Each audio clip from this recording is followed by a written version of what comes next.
Another day. The weather is set to improve, but not today.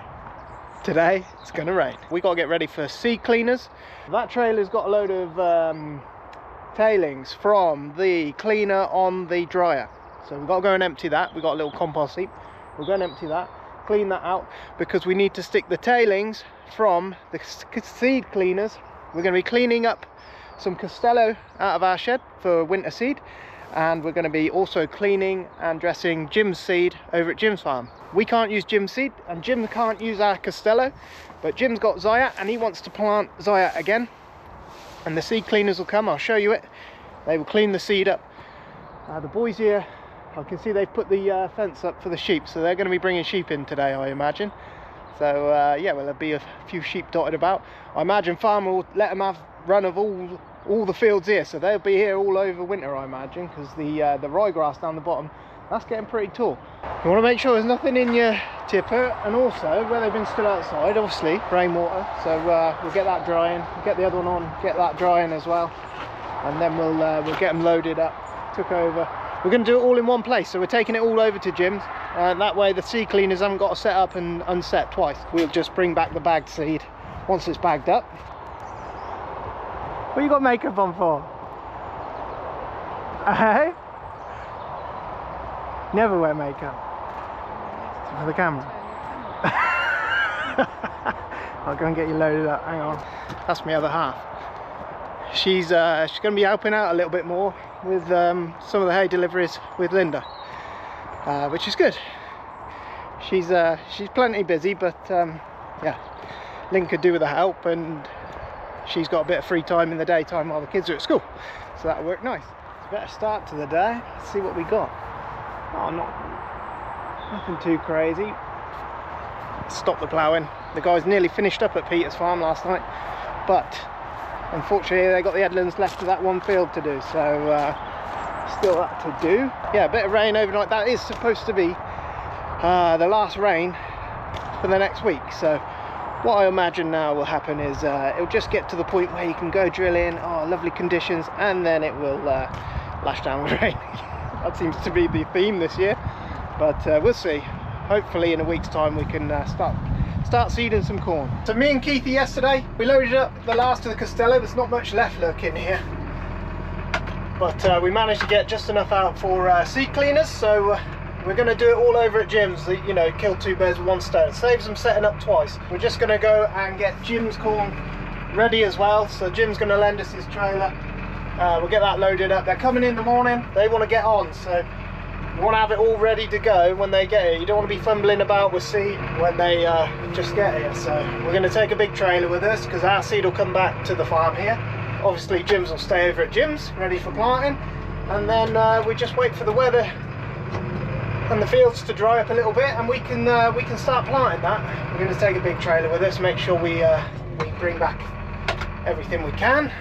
I don't know if I showed you this or not. This is what we loaded out of the shed yesterday. This is a Costello.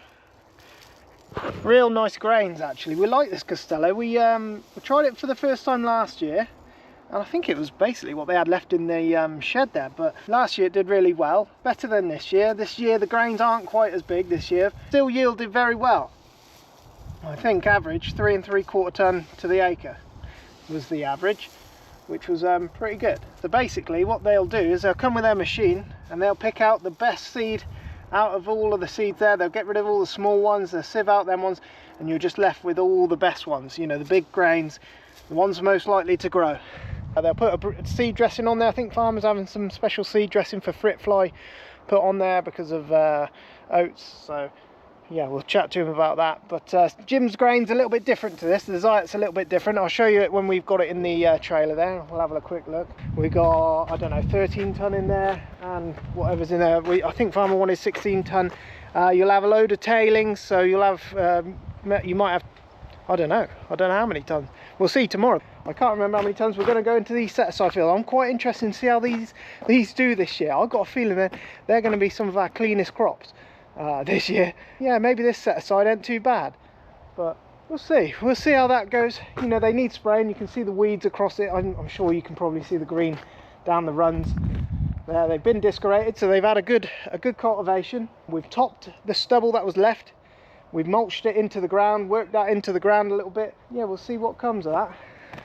The oats are a different story. Farmers worried about fruit fly in the oats.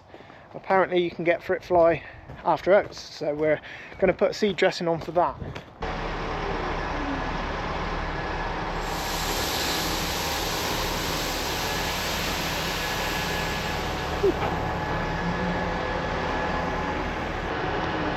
Hopefully he doesn't tip it on our head, eh?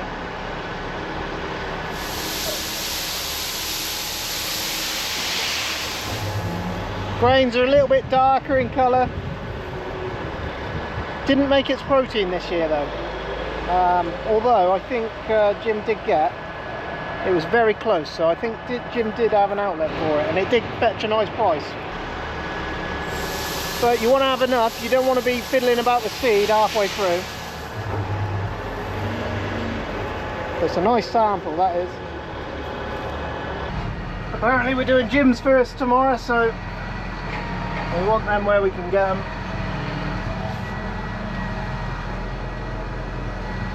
You can't see nothing with these.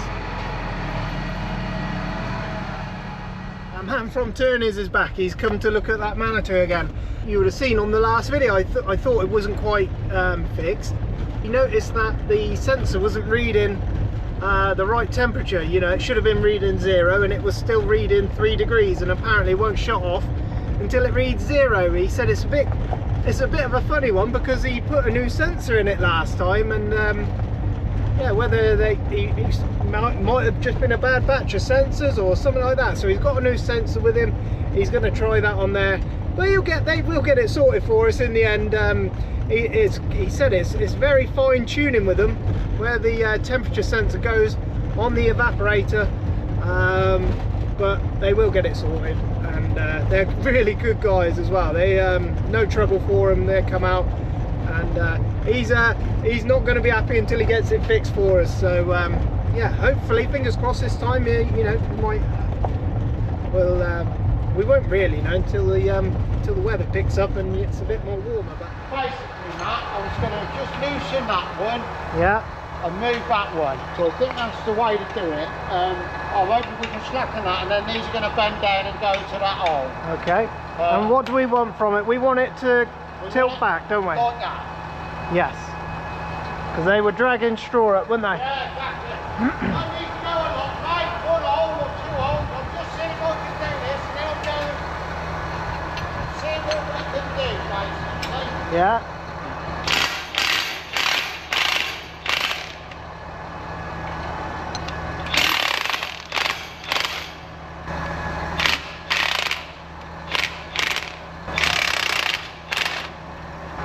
That's a much better angle though, isn't it?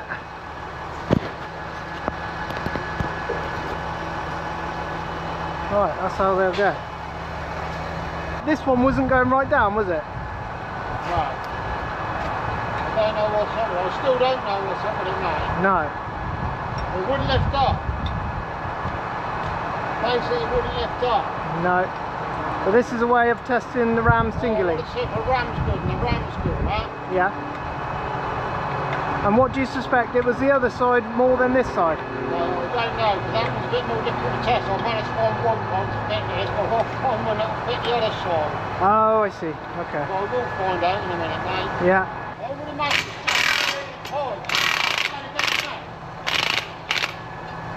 Just air in the pipe? Yeah. That ram was got. This one?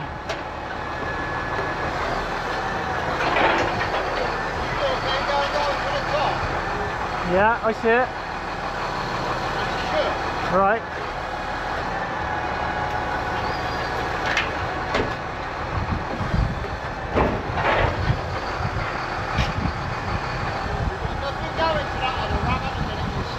Yeah. Basically, it comes off the top of that one, Matt. Yeah. It feeds in to the top of that. Yeah. This pressure. The return goes across to that one. Yeah. Which is on the pressure side. Yeah. So as it drops down, it works in reverse. In fact, it's a flow of oil that goes right round in a circle. As that comes down, it pushes oil back down this pipe. Yeah. Across to the top of that one. Yeah. So what it in effect, it's working just in a circular loop all the time. But basically your pressure is from track with pressure to the top of that, and with reverse is the return is on the bottom of that one. Yeah. And then the other two are just crossed over and linked, and I can't quite suss what is going on, but there's something definitely not quite with this ram, mate. No. Because it's only half. it doesn't go out. No. It doesn't go to the top. Okay. It can only be air and them poles. Really? It's got to be, mate. What else can it be? It's working. The middle one won't. Sorry, Matt. The middle one won't, because we disregarded the middle one. Yeah, you're going from there to there to here, aren't you?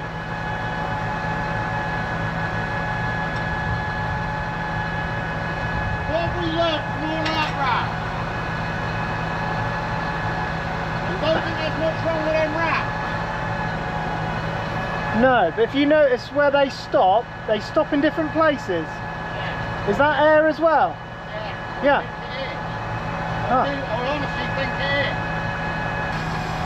Better than it was. We've basically pushed air out of it. That's all we've done.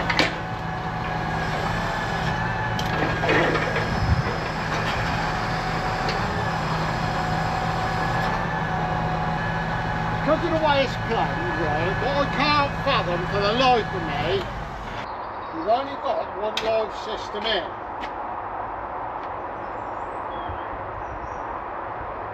So as that pushes that ram down,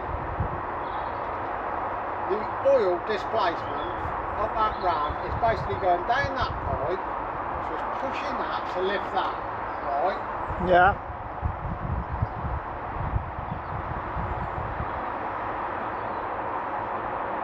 So that's great. I can understand why that's only half that. That's got a bit of air in that he has got.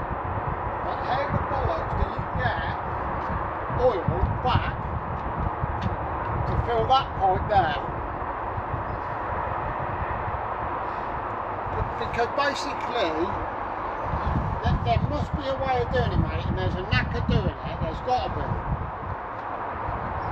But there's a reason it ain't do it. I cannot for the life of me think how you displace, because basically that live feed in is at the top. Yeah. So what is lifting that ram is just the oil that's displacing out of that ram, pushing it as that lifts, that's pushing oil a lot across to the top of that one, Yeah. which lifts that. So that makes perfect sense. Yeah. How do you get everything full of oil? Because your return is right over there, man. Yeah. So even if I bleed that one, I haven't got any oil back this side to replace the air with. No. Have you got to undo all three and then pump it? No, because it No. will just pump it straight out of there. Yes. Yeah. You are literally relying. Oh, you need to do this one. Then. You're relying on oil from here, Yes. from halfway up that ram. Them seals are now here, right? Yeah. So that's where your seals are. So you got your seals, when that's right up there, basically your seals are going back to here. So that ram should be full of oil. Yeah. So you're relying on the displacement of the oil lifting that ram. Yeah. But how do you get oil each side of the ram? And I think that, I'm not bullshit, I think that's a flawed system. Yeah. Unless you should surely have a bleed at both sides. You know, what I think is, we basically, we take a live and a return to there, Yeah. and we put a T on them, and we just join the top of that ram to the top of that ram to the top of that ram. Yeah. So when That's how I would plumb it. You would just go like that and then tee it back into the tractor, wouldn't you? It must work. Dalbo must have got it working. Yeah. How they displace the air, the only thing I could do is ring Farrells and see if those boys know how they displace the air. Yeah.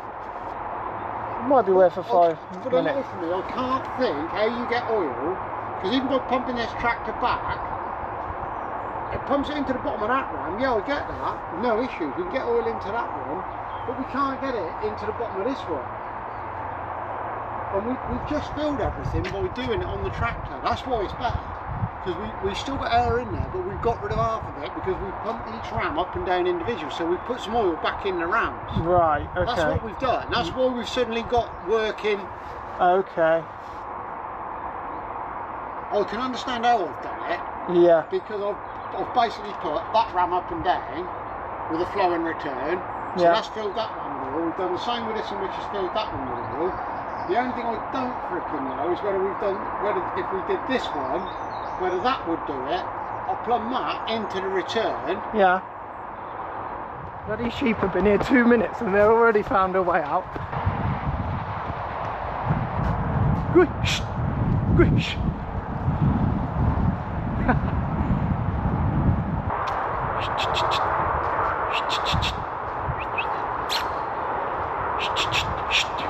Gotcha. Oh my god. Right, stay in the field. Me and Farmer have had a good go around this now. We've got the rams to a point where we're pretty happy. We know it's just air now instead of a faulty ram, so we're pretty happy with that. Just gonna drop this.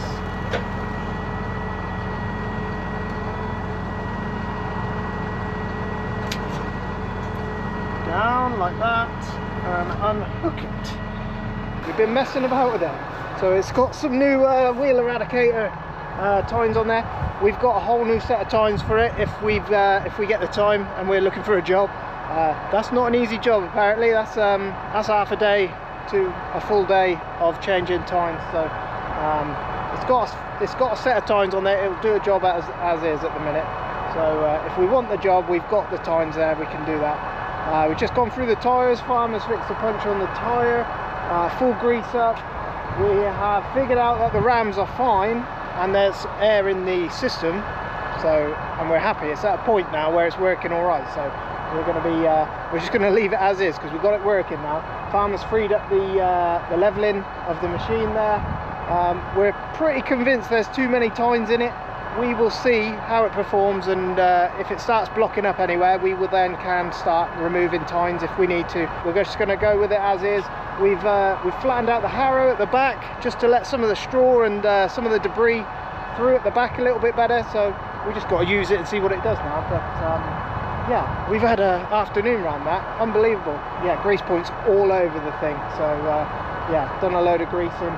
It's ready to go anyway, so that'll be a good job. So I will just show you this quickly. I managed to get 10 minutes with it. The new software for the severe working kit within the app, oh my god, they've made some leaps and bounds. Absolutely fantastic. To literally set a line, you got to use it a little bit just to get your head around it, but to literally, if you just want to go to a field and set a line, I've just set in there a temporary field for our temporary A and B lines, and literally all you have to do is press the line button, press A, press B, make sure you got your implement width in, and that is it. You can literally, you're doing straight lines. It's really simple.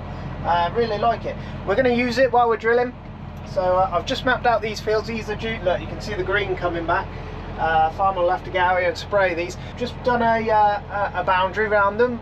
And the boundary basically tells you your acreage, and it depends how accurate you want to be. If you want to be real exact with it, you've got to drive really exact with it, but we just want a basic area, and you can just sort of make sure you're putting your seed. It is literally just to make sure you're putting the right amount of seed on. You can do your area versus your seed rate, and it will tell you how much seed you should have used for that field. So you just stay on top of your seed usage to make sure you're using the right amount. That's the only reason I use it. Some people will map fields. You could do control wheelings with this. You could set the tram lines up for each of these fields. Now, if they were in the right place, you can save those AB lines, and you can literally you could do your control wheelings and make sure the tram. It's quite difficult to do that. You need to get your tram lines bang in the right place, and then you need to trust this that it's going to remember that it's kept them there. But you can do it, and it is accurate enough to do that. But this thing's I can see with the app itself, they have made some real leaps and bounds, really impressive stuff. First impressions are very good, so that's good. You know, if someone's if they're improving things, you've got to be happy with that.